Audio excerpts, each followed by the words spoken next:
Hello, everyone. Welcome back to the Trauma Informed Church Kid Podcast. Today and every day, we are reconstructing religion for the hurting with theology that doesn't hurt. The past 3 episodes, we've been walking through the flood narrative of Genesis 6 through 9, which encompasses the narrative of the second fall, the one into depravity. First, we examined the giant sin problem brought on by the fall of the Watchers and the monstrous and cannibalistic Nephilim. Next, we explored how the deluge itself was a flood of purification for the land crying out for justice, and how Noah was a preacher of righteousness to escape that judgment. Finally, we looked at the covenant which God made with all flesh, promising to never be at war with his creation again, despite the continuing problem of sin and death. By hanging up his bow and arrows, Adonai promised them that they would have rest. He does not harbor enmity towards them. You'll notice the way I phrase that. He does not have enmity towards them. What we will see is that humans continue to have enmity towards Adonai. This is an important distinction because of the effects of the penal view on our understanding of the biblical and human problem. There is a perspective which says that Adonai is continually and implacably at war with humans, that he sees their sin and hates them for it, and that his default state toward them because of this is wrath and judgment. This is the setup as the biblical problem, to which Jesus is seen as the solution, the one who presumably removes this wrath and reconciles God toward us, such that he is no longer at enmity towards us, and instead is now able to justly love and forgive us. The issues with this perspective are many, and I won't dive into all of them now. Suffice it to say that this is not the picture of Adonai we see here after the flood, and it is not the picture that Paul paints in Romans 5, 8, or 2 Corinthians 5. I submit that the picture we should see in Genesis 9 and beyond, if we have eyes to see it, is a father who loves his creation with a jealous love. He hates everything that defaces and distorts his good creation, precisely because his fundamental orientation toward that creation is love. So the full force of his wrath falls on sin, the personification of the devil, the cosmic tyrant that has been enslaving and corrupting his children. Just as in the garden narrative, where he does not curse Adam and Eve, but curses the serpent, Jesus on the cross is not accursed. He is called a curse and is treated as if he is accursed by others. But the Father never turns his face away from the Son. As a human, an Adam, Jesus is continually and perpetually loved by his Father, if for no other reason than by being the divine second person of the Trinity. That bond of love cannot be severed. On the cross, Adonai removed all the barriers that kept us from being reconciled to him, precisely because, from Genesis 9 onward, he is not at enmity with us. These barriers were all things that were unnatural features of human nature, and in his life, death, and resurrection, Christ has purified us from all these parasites infecting and diseasing us. The process of understanding the work of Christ begins in Genesis 1 and continues until Revelation. It is important that we do not distort that picture at any step along the way. And that is why this podcast exists, to begin at the beginning, to walk through the text and to recapture an image of Adonai, the loving Father, from the grip of theology that causes both hurt and harm. The narrative of the Hebrew Bible gives us glimpses of the promise that the serpent stomper, the seed of the woman, will come to undo the effects of all 3 falls: the mortal condition of death, our tendency toward depravity, and our enslavement to demons. We've seen this play out in the first 2 already. We are about to embark on taking a closer look at the 3rd and final fall of humanity. That process, just as with the first one, begins in a garden. The text of Genesis says that Noah began to be a farmer, and he planted a vineyard. 9:20. This is a recapitulation of the Adamic vocation to work and keep Adonai's good creation, as well as the Cain story. The worker of the ground brings forth good fruit from his toil. What will he do with it? Like Cain, he does something with it that brings a moment of failure and futility.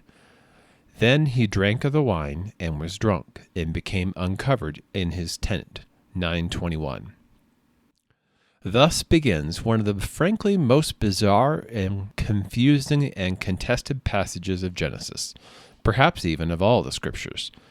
I feel that I should give a content warning here at the outset, because we will cover some explicit topics that could be a problem for young or otherwise sensitive ears. If that is a concern for you, please skip ahead to timestamp 11:26 at this point. The Hebrew text of Genesis 9 contains an idiom that is more than just Noah flashing his private parts. It can mean that. See the example of David dancing in his underwear before the Ark of the Covenant in 2 Samuel 6:20, or the admonition for priests to make sure they wore their underclothes properly as they minister at the altar, Exodus 20-26. The most consistent usage of this idiom, however, appears in Leviticus 18:20, which is part of the so-called holiness code of the Mosaic Law.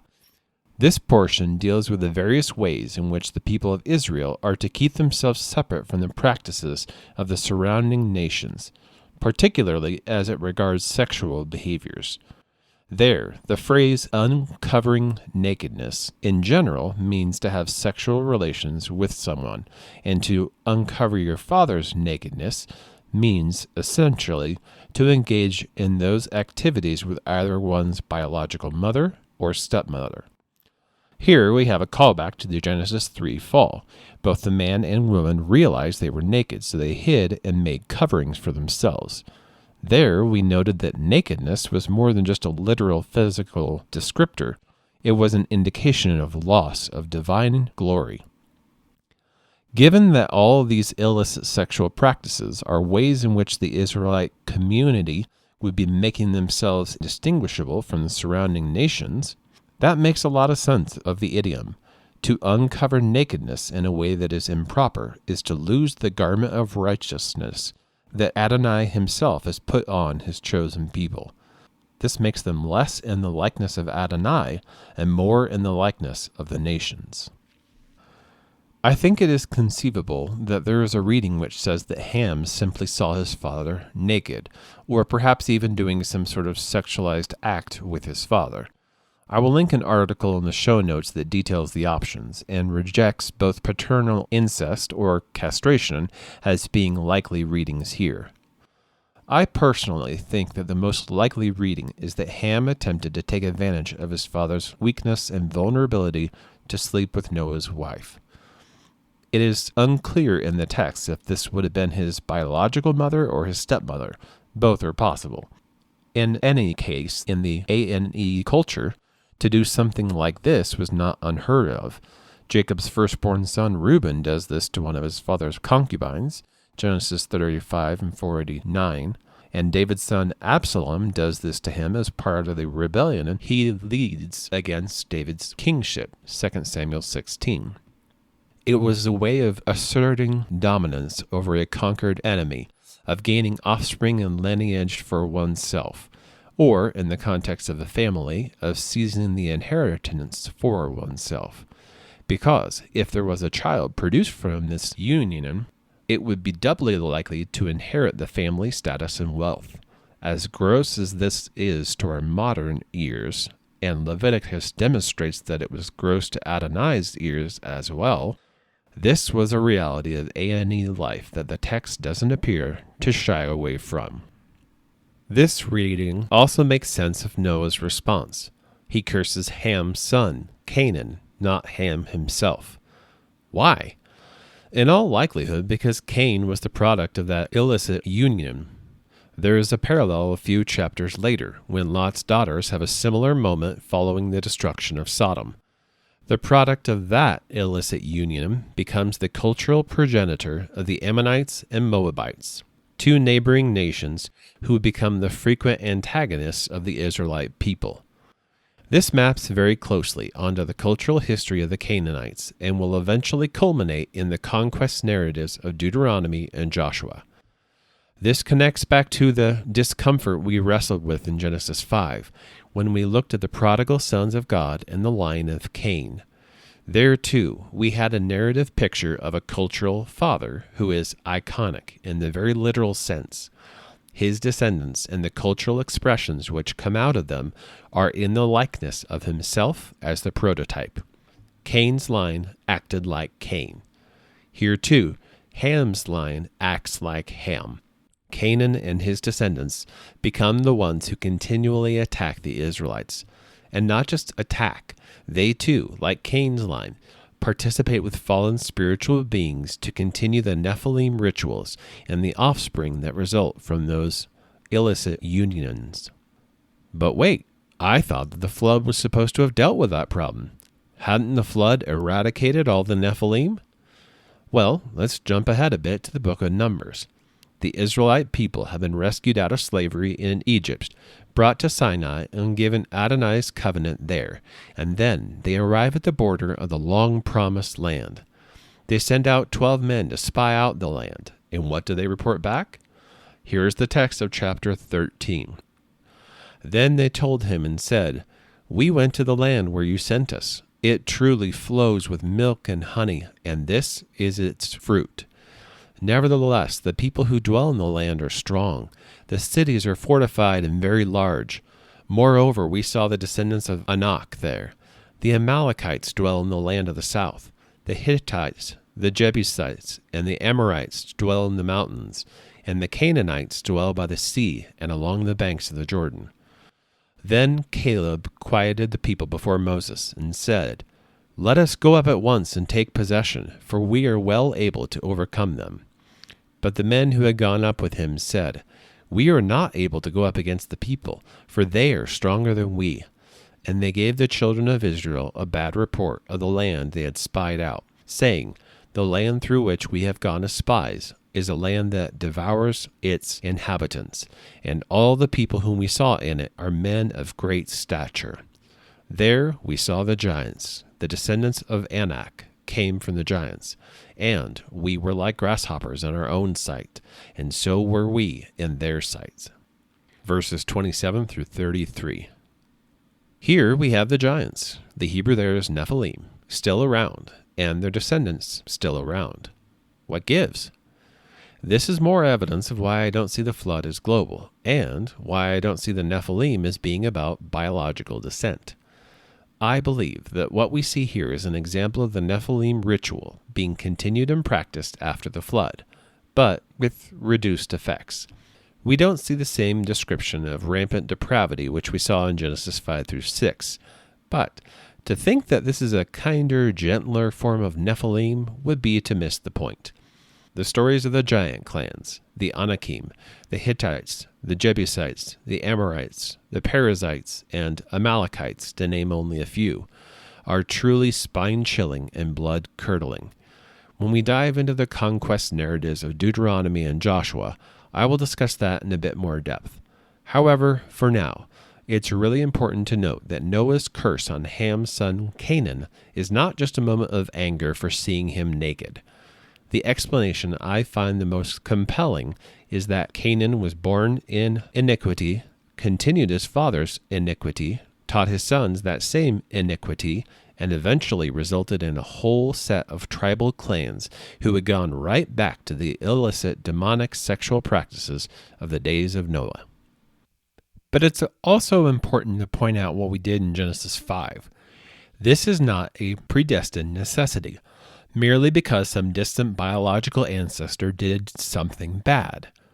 Going back to the narrative of Numbers 13, you'll notice that Caleb is one of the spies, and he stands up for the God of the Hebrews as being greater than anything they encounter.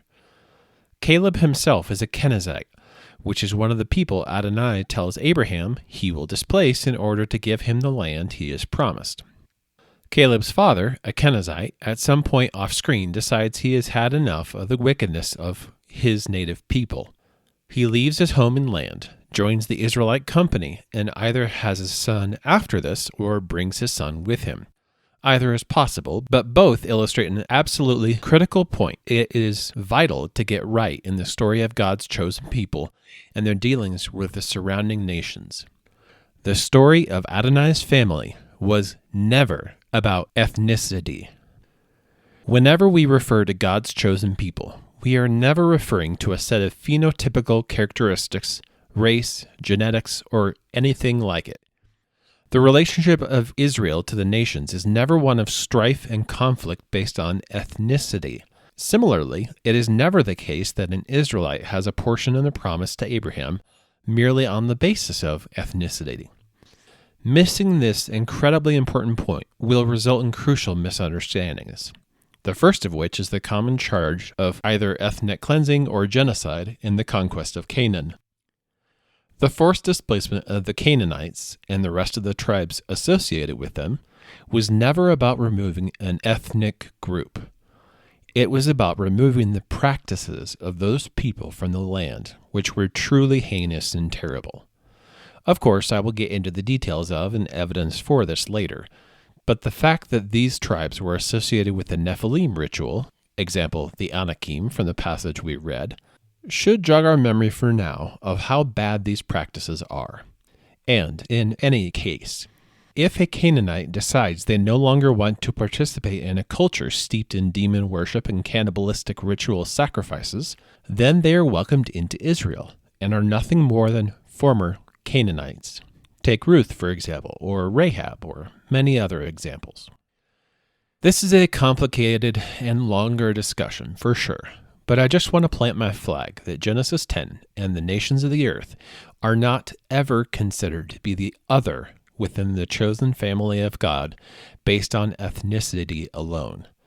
In fact, the entire purpose of the calling of Abraham a mere 2 chapters later is to rescue those nations and their enslavement to demonic forces, begun in the sin of Ham and the lineage of Canaan, his possibly ill-begotten son. They were never forgotten or abandoned, either by Adonai or by Israel. The annual festival of Sukkot, also called the Feast of Booths, stipulates that 70 bulls are to be offered over 7 days, a truly astonishingly high number when compared to the other sacrificial amounts. Why so many? As later rabbinic commentators would assert in the Mishnah, these are sacrifices on behalf of the 70 nations. If we count up the nations listed in Genesis 10, the so-called Table of Nations, they come up to 70. The authors of Genesis are telling us that this is how all the peoples of their conceptual world came to be. From the far-flung north and east corners of the known world, i.e. the descendants of Japheth, to their constant antagonists in the Promised Land, and to the far south, the sons of Ham. What we call the Semitic people, the Assyrians, Arameans, and the Elamites, come from Shem's line. There is even a Jewish tradition from the Targums that Shem and the mysterious priestly figure of Melchizedek are the same person. In any case, there is a strong linguistic link between Shem and Jerusalem, indicating that the son of Noah, who was blessed to rule over Canaan, 926, settled in the Judean hills following the flood. All of these semi-speculative details aside, the bizarre incident in Genesis 9 is not just a one-off detail that we can overlook. It is nothing less than the origin story of the dividing wall of hostility between Jew and Gentile, to which Paul refers in Ephesians 2. But that dividing wall of hostility was never meant to be. It is a function of circumstances, not a fundamental reality. The charter of the family of God begins in incipient form in the covenant with Abraham, again only a few chapters from now. In you all the families of the earth shall be blessed, 12:3. It continues at Sinai. If you will indeed obey my voice and keep my covenant, then you shall be a special treasure to me above all people, for all the earth is mine, and you shall be to me a kingdom of priests and a holy nation. Exodus 19:5-6. Adonai stipulates that the whole earth and all the nations of the earth belong to him. This is not God's people and some other kind of people. All the nations belong to Adonai. Israel, however, because of Abraham and the patriarchs, are a special treasure. That doesn't mean that the other nations are worthless, just that Israel has a unique gift of grace from Adonai. He wants to make Israel the vehicle through which the rest of the nations come back to himself. That is what is meant by a kingdom of priests. Israel, his special treasure, is to rule, yes. However, their rule consists in faithful service, cleaning up the mess caused by sin. In a word, to be priests. They are to be the mediator between heaven and earth, to be the means through which the scattered family of God is restored to wholeness through the firstborn son of the promise. See Exodus 4:22. Adonai makes this explicit in Deuteronomy when Moses is reiterating the Sinai covenant before the Israelites enter into the land Adonai promised them. Be careful to observe my commandments, for this is your wisdom and your understanding in the sight of the peoples, who will hear all these statutes and say, surely this great nation is a wise and understanding people. For what great nation is there that has God so near to it as Adonai our God is to us, for whatever reason we may call upon him? And what great nation is there that has such statutes and righteous judgments as are in all this law, which I set before you this day? 4:6-8. This is the vocation of the chosen seed, the lion of the promise, and the people of God, to be a light to the nations. The prophet Isaiah, many centuries later, says this, I am Adonai, and I have called you in righteousness. I will take you by the hand and keep you. I will give you as a covenant for the people, a light for the nations. 42:6, see also 49:6. The narrative of the family of God who possesses the gifts of divine grace is not us against them. It is us for the benefit of them. The entire purpose of the separation of the holy from the common is not because the common is bad or intrinsically unclean or impure. There is such a thing as common and pure, after all. The entire purpose of separating out Israel and telling them to follow the holiness code was so that the nations would see the glory and beauty of Adonai through the ones who bear his name. This is Isaiah speaking to Israel again.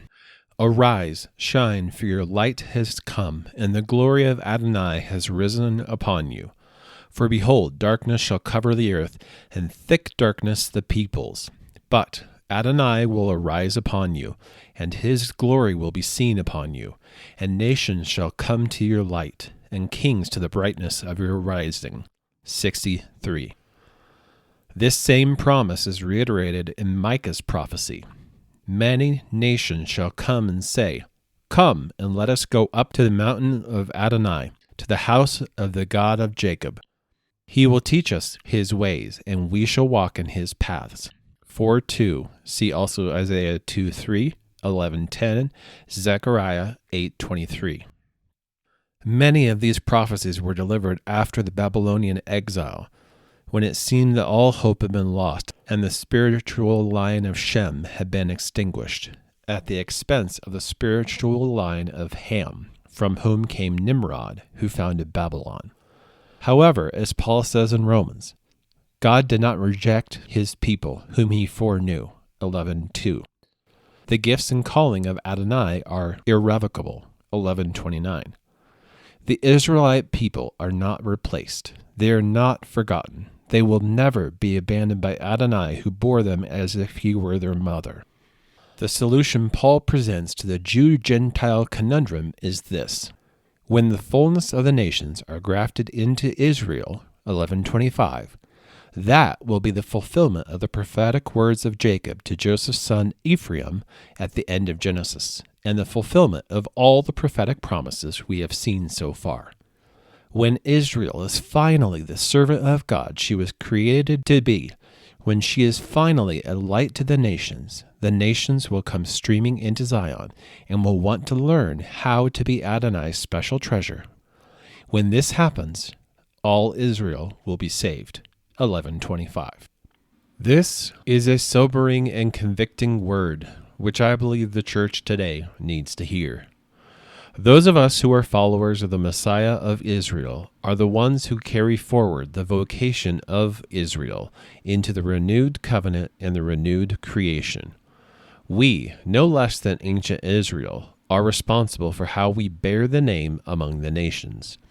To return to Romans, Paul in chapter 2 castigates his fellow name-bearers for failing to do this well, and thereby breaking the commands of God. He says, "The name of Adonai is blasphemed among the nations because of you." 2:24. See also Isaiah 52:5, Ezekiel 36:23. This is the same charge that can be leveled against the church of today. When we cause spiritual trauma or misuse our religious authority in service of abuse and harm, we are blaspheming the holy name that we are representatives of among the nations. Rather than being a light to the nations, we are darkness to the nations. Please resist the urge to mentally respond with, "Well, they just don't like our light and see it as darkness." That is an evasion, pure and simple. We will be taken to account and called to judgment for the darkness we spread in the world. This is not a balancing of the scales to see if the light outweighs the darkness, and somehow that makes the darkness negligible or irrelevant. Nor is it cheap grace that erases all our darkness, past, present, and future, in the blood of Jesus. This is a consistent message that all our deeds will be exposed. To go back to Romans 2, in the day when God will judge the secrets of men by Jesus Christ. 2:16. See also Ecclesiastes 12:14, Jeremiah 17:10, Matthew 16:27, 25:31-32, Acts 17:31, 1 Corinthians 4:5, 2 Corinthians 5:10, 2 Timothy 4:1, etc. The Genesis 10 Table of Nations is not just a dry genealogy for ancient people. It is a list of all the people Christ died for. And it is our vocation to show that love unto death to all 70 of them, a number that represents completion and wholeness. If we fail that, it doesn't matter what other commandments we keep. We still blaspheme the name. Lord Jesus Christ, Son of God, have mercy on me, a sinner. So, explain it to me like I'm 5. Okay, ready? The family of Noah looks a lot like the family of Adam. From this one man come all the nations of the world, but the sons of promise failed to tear down the dividing wall of hostility between the scattered family members of God. We need a son who will be a light to the nations. Next time, we'll take a look at the human solution of this problem of scattering and hostility, one that does not go well, and will wrap up the third and final fall of Genesis. But for now, my challenge to you today is this: how can you be a light to the nations? Think seriously, critically, and humbly about how you can bring light to a world and people in darkness. With every keystroke online, with every nonverbal sigh or eye roll to your spouse, with everything you say to your coworkers during break time, with every tap on your phone in the solitude of your bedroom or bathroom, with every emotion that passes through you and every chance you give it to either take root or be choked out. How can you be a light to the nations? Remember, we were not saved so that we could be a mausoleum for the saints. We were saved to be a hospital for sinners. And the foremost among them, as St. Paul says, is me, myself, and I. This is not faux humility or worm theology. This is a man whose life is full of darkness, who looks unflinchingly at that darkness and spends his life in penance and service to bring light into that darkness. May all of us who bear the name have that same perspective, and, let it begin with me. And that's where I'll leave you today. On YouTube and X, you can find me at Church Kid Pod, and on Facebook, you can join the discussion in our discussion group, Trauma Informed Church Kids. This podcast is hosted through Podbean, so you can find the HQ for all podcast content on churchkidpod.podbean.com. There you will find links to all the major podcast apps you can find me at, as well as notices and other important information. I know that every podcast asks you to do this, but it's especially important as we get started and get the word out there. Please take a minute to subscribe to this podcast on your preferred platform so that you never miss an episode. But also, and more importantly, if you love the content or find it valuable, please give it a 5-star rating. That is really the only way that the algorithms will give me any respect. And without those sweet 5-star ratings, no one will be able to find this content. If you think I haven't earned a 5-star rating, feel free to message me on social media at ChurchKidPod, and I will see what I can do. I'm always happy to get good, constructive feedback and to improve wherever I can. No matter what your story is, no matter where you come from or where you are, I want to pray for you from the words of St. Paul to the Ephesians, chapter 3, verse 19. I ask God that you may know the love of Christ, which is more than we can ever know. I ask that you may be filled with everything that God has. See you next time.